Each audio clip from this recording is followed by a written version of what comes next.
নবীর সাহাবায়ে কেরাম তারা কতটা শিরক থেকে দূরে থাকতেন, কথা বলেন ঠিক কিনা? মুসলিম উম্মার শ্রেষ্ঠ সন্তান আবু বকর শিরক থেকে কতটা দূরে থাকতেন, শিরকের ব্যাপারে কতটা সতর্ক ছিলেন, শিরকের ব্যাপারে কতটা সেনসিটিভ ছিলেন। হযরতে আবু বকর সিদ্দিক রাদিয়াল্লাহু তাআলা আনহু বয়স মাত্র 4 বছর। 4 বছর বয়স, কতটুকু বুঝে আজকে যারা জানাজার নামাজ পড়াইলো এরা হয়তো 5 বছর 4 বছর।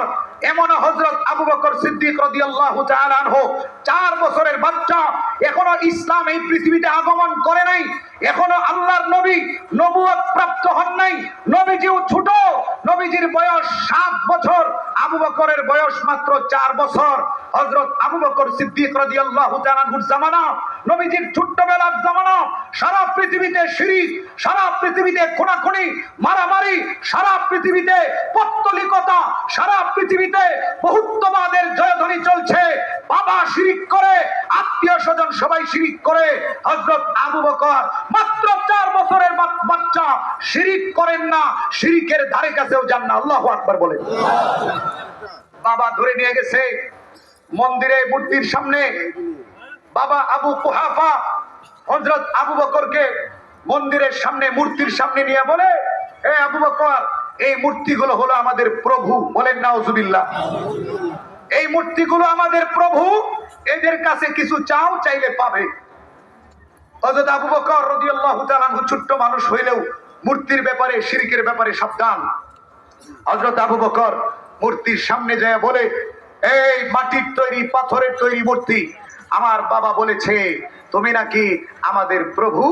আচ্ছা, তুমি যদি প্রভু হও তাহলে প্রভু তো সব দিতে পারে, আমাকে খাবার দাও, আমার পেটে ক্ষুধা লেগেছে। একটু আওয়াজ দিয়ে বলেন আল্লাহু আকবার। আচ্ছা বলেন, মূর্তি কি সারা দিন খাবার চাইলে খাবার দিতে পারবে?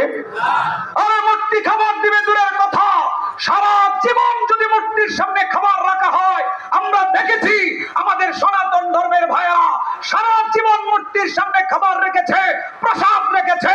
মূর্তি খাবার দিবে দূরের কথা, মূর্তি নিজের খাবার খেতে পারে না।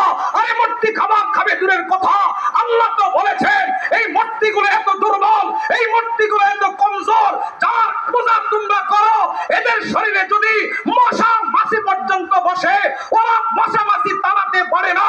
তোমরা তো এমন প্রভুর পূজা করো, কথা বলেন ঠিক কিনা? আমরা মূর্তির অসারতা বলে কারো ধর্মীয় অনুভূতিতে আঘাত করতে চাই না।